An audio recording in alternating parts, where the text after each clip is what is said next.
My name is Maya Chin, and 3 years ago, I walked into the glass and steel tower of Vantacore Technologies with nothing but a worn leather portfolio, a caffeine-fueled brain, and the kind of hope that only comes when you've poured your soul into something you believe could actually change the world. I was 28, freshly laid off from a mid-tier tech firm that folded under its own mediocrity, and I'd spent every spare hour since then building a prototype, an AI-driven logistics platform that cut supply chain waste by nearly 40% in early trials. I called it Nexus Flow. Not flashy, but honest. Like me, I didn't have investors, didn't have connections. What I did have was a referral from a former professor who once taught Vantacore's CTO. That sliver of credibility got me a 15-minute slot in the Innovation Lab pitch room, a sleek, minimalist space on the 22nd floor where Vantacore listened to disruptive ideas from outsiders. It was their version of open innovation, though everyone whispered it was mostly PR theater. Still, I believed. Maybe foolishly. The morning of the pitch, I wore my one good blazer, navy, slightly too big, and rehearsed my opening lines in the subway mirror. I wasn't nervous. Not really. I'd done the work. I knew the numbers. I'd stress-tested the model against everything from port strikes to pandemic-level disruptions. This wasn't just another pitch deck.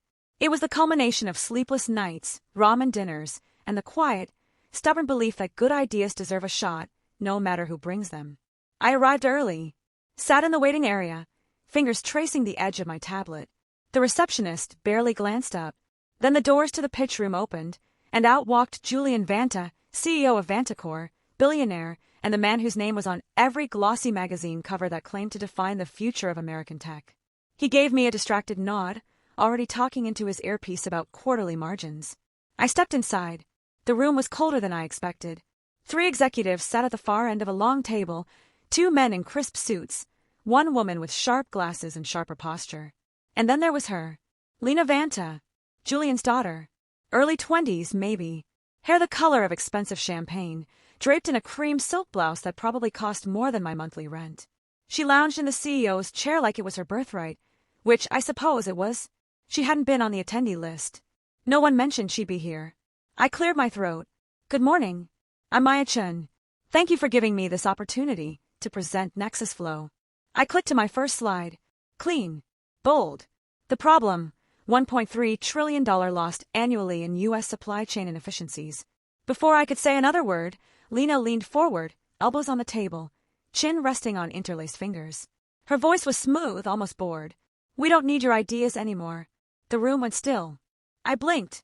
I'm sorry. She didn't smile. Didn't frown. Just stared at me like I was a mildly inconvenient fly. Vantacore has moved beyond external pitches. We're developing our own internal AI logistics suite. It's already in beta. Your project, she glanced at my tablet like it might bite her, is redundant. One of the executives shifted uncomfortably. The woman with the glasses opened her mouth, then closed it. I felt my pulse in my temples. With all due respect, Ms. Vanta, Nexus Flow isn't just another logistics tool. It integrates real-time climate data, labor availability, and predictive consumer behavior in a way no existing platform does. I'd be happy to walk you through the differentiators. Lena waved a hand dismissively. Differentiators don't matter if the market's already saturated. And frankly, we've seen 10 versions of this exact pitch this quarter. All from people who think they've cracked the code. She stood, smoothing her blouse. Save your breath. And your slides. She turned to leave, then paused at the door. Oh, and delete the files before you go. We wouldn't want any confusion about intellectual property. The door clicked shut behind her. I stood there, alone in the silent room, my throat tight. Not with anger at first. With disbelief. Because I knew, with a chilling certainty, that Vantacore didn't have an internal logistics AI.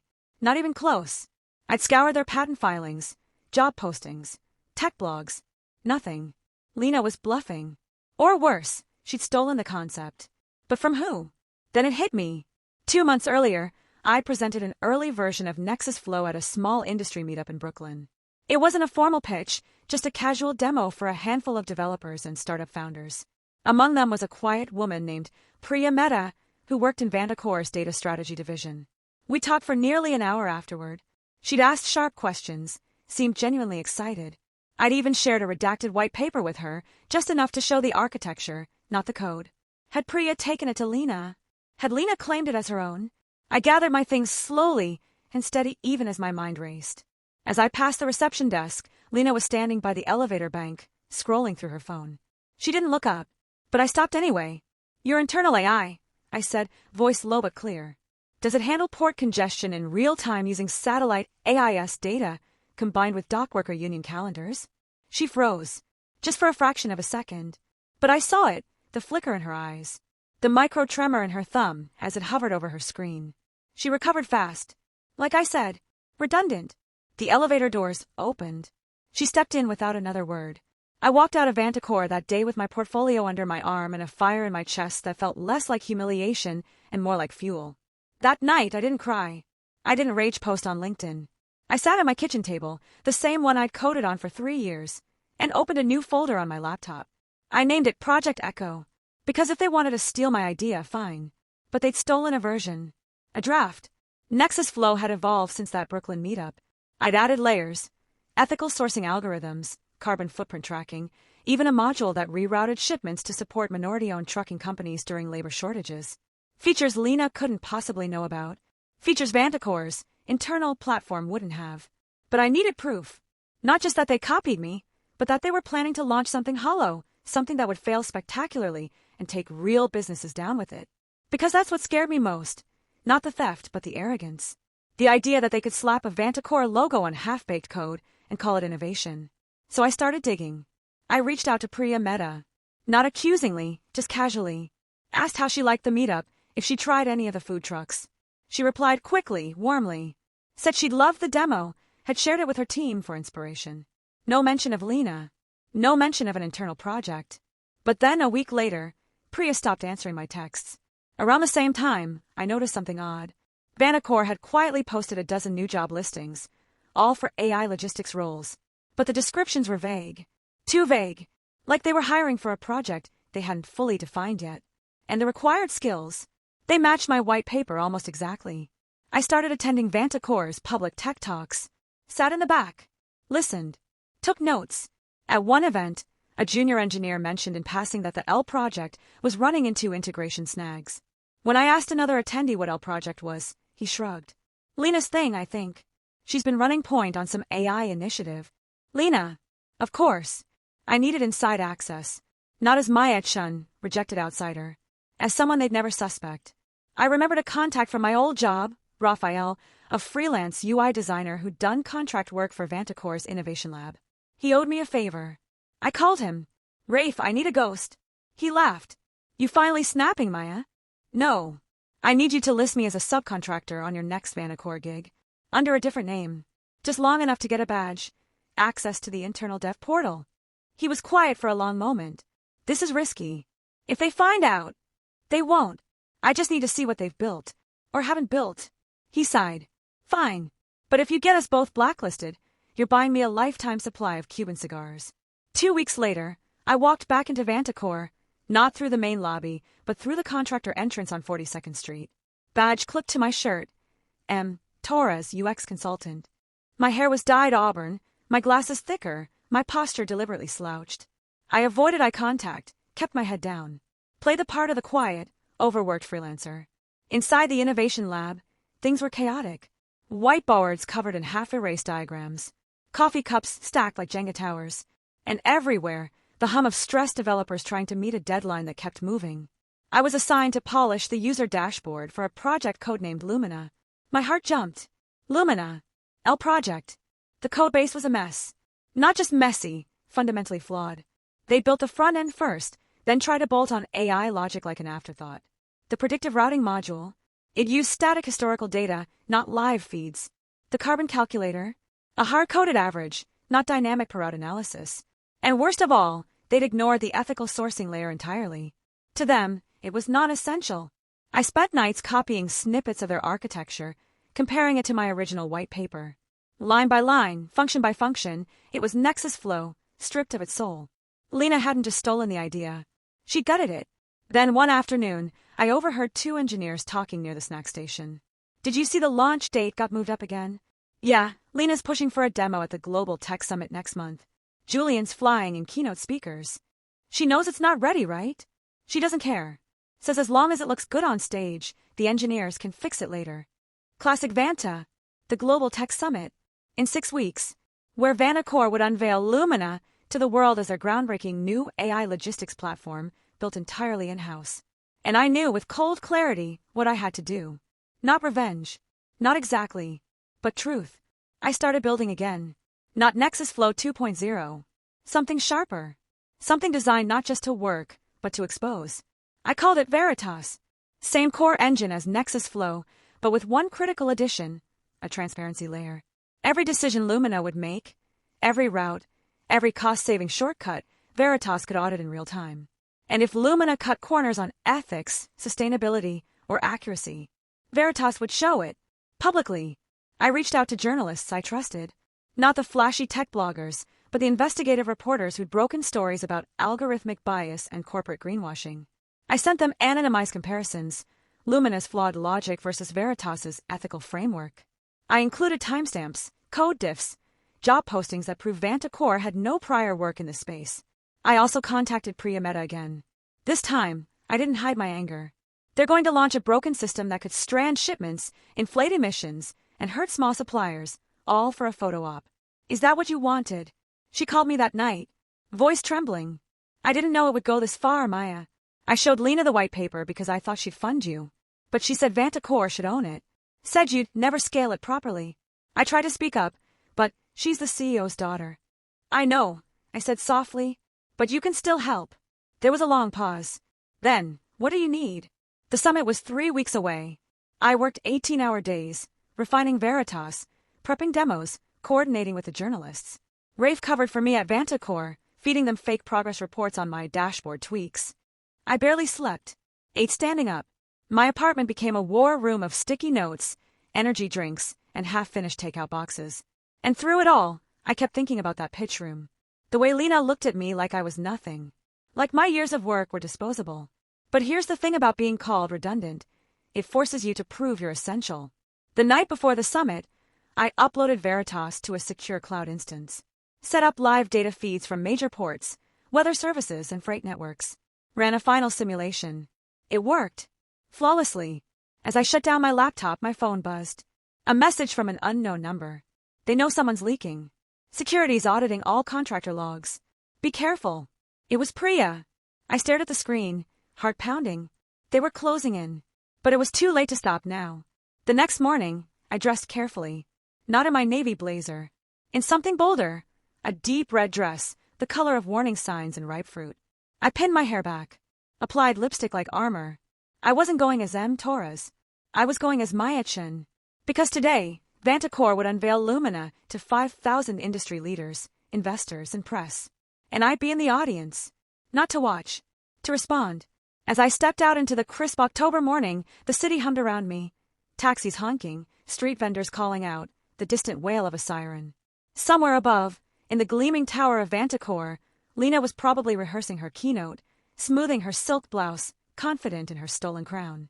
She didn't know I was coming. She didn't know that sometimes, the most powerful ideas aren't the ones that get stolen, but the ones that grow sharper in the dark, waiting for the right moment to shine. I hailed a cab, gave the driver the address of the Javits Center, and smiled.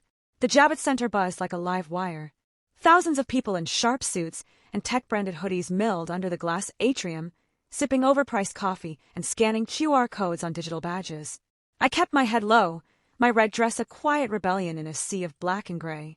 I'd registered under my real name, Maya Chen, and to my surprise, my ticket had been approved. Maybe Lena hadn't flagged me. Or maybe she was so sure of her victory, she didn't think I mattered enough to block. I found a seat near the back of the main hall, far enough to observe, close enough to act. Giant screens flanked the stage, already looping Vanacore's sleek promo reel, drones zipping over highways, AI graphs blooming like flowers, Julian Vanta smiling like a man who'd never lost a single dollar. Then the lights dimmed. Lena walked on stage alone. No introduction. No fanfare. Just her, in a tailored ivory suit, hair swept into a low chignon, radiating the kind of calm that only comes from absolute certainty. The crowd hushed. "Good morning," she began, voice smooth as polished marble. "Today, Vanacore doesn't just unveil a product. We redefine what's possible." She clicked a remote. The screen behind her lit up with the Lumina logo, a stylized L made of glowing data streams. 4 years. Supply chains have been reactive, she said. We built Lumina to be predictive, ethical, Intelligent. It's not just software, it's the future of global commerce. Polished. Rehearsed. Empty. She demoed the platform live. A simulated shipment from Shanghai to Chicago. Lumina rerouted it around a typhoon, optimized for speed and cost. The audience murmured appreciatively. But I saw what they didn't. The typhoon data was 3 hours old. The real-time port congestion map? Static. And when she claimed Lumina prioritized sustainable carriers, the algorithm behind it was pulling from a list Vantacor had handpicked, mostly large, corporate-owned fleets. No minority-owned operators. No carbon offsets. No ethics, just optics. My fingers tightened around my phone. Then came the moment I'd been waiting for. And because we believe in radical transparency, Lena said with a practiced smile, we've opened a public demo portal. Anyone can test Lumina today. See for yourself how it thinks. She gestured to the screen. A URL appeared. try.lumina.vantacor.com. The crowd applauded. Cameras flashed. Investors leaned forward, already calculating valuations. This was my window. I stood. Not dramatically. Not shouting. Just rose calmly, walked down the aisle toward the front, and stopped near the stage steps. A few people turned. Security shifted. But I wasn't breaking rules yet. Ms. Vanta, I said, voice clear but not loud. Before you close, may I ask a question? Lena's eyes flickered toward me. Recognition dawned, then irritation. But she couldn't ignore me in front of this audience. Not without looking petty. Of course, she said, forcing a smile. Who are you? My name is Maya Chun, I said.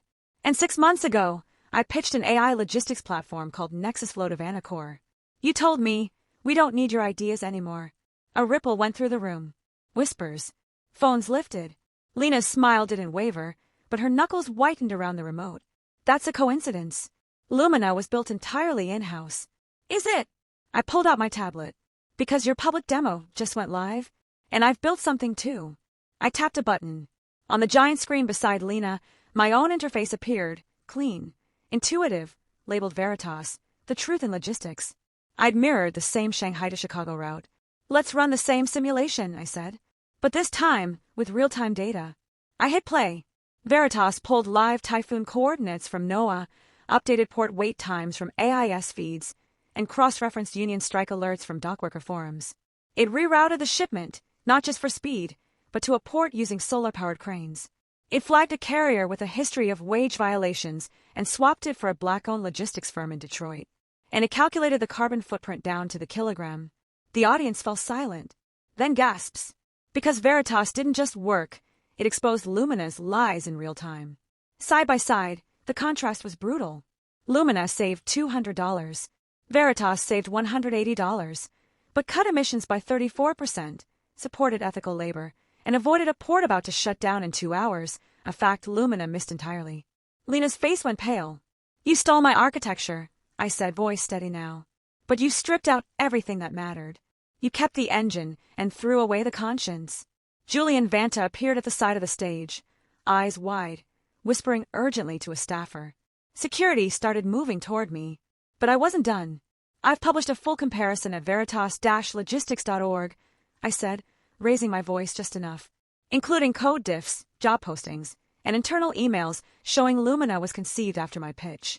Vantacor didn't innovate, they imitated. And they did it badly. The room erupted. Reporters surged forward. Investors exchanged stunned glances. Someone shouted, "Is this true?" Another yelled, "Show us the proof." Lena tried to speak, but her mic cut out. Someone on her team panicking, maybe. Julian stepped in, all charm and damage control, but the spell was broken. Security reached me. Not roughly, just firm. "Ma'am, you'll need to come with us." I went without resistance. As they led me out, I saw Priya Mehta in the third row, watching me with tears in her eyes. She gave a small, almost imperceptible nod. Outside, the October wind bit at my cheeks. But I wasn't cold. I was alive. 2 days later, the fallout began. TechCrunch ran the headline, Vantacor's groundbreaking AI exposed as holocopy. The Veritas comparison went viral. 3 major clients pulled out of Lumina trials. The SEC opened an inquiry into Vantacor's R&D disclosures. Lena disappeared from social media. Julian issued a vague statement about reassessing partnerships. But the real victory wasn't in the headlines. It was in the emails that flooded my inbox.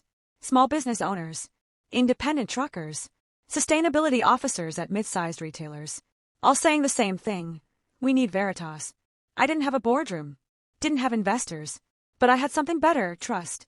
Within a month, I launched Veritas as an open-source core with a paid enterprise layer. Not to get rich, but to prove that ethics and efficiency aren't opposites. That the best ideas aren't the ones shouted loudest from a stage, but the ones built quietly with care. And 6 months after the summit, I got a call from a woman in Detroit, the owner of the Black-owned logistics firm Veritas had routed to in the demo. She'd grown her business by 200%. You didn't just route a shipment, she told me. You routed hope. I think about that pitch room sometimes. The cold air, the dismissive glance, the words, "We don't need your ideas anymore." But here's what Lena never understood. Ideas don't belong to companies. They belong to the world. And when you try to bury one that's meant to grow, it doesn't die.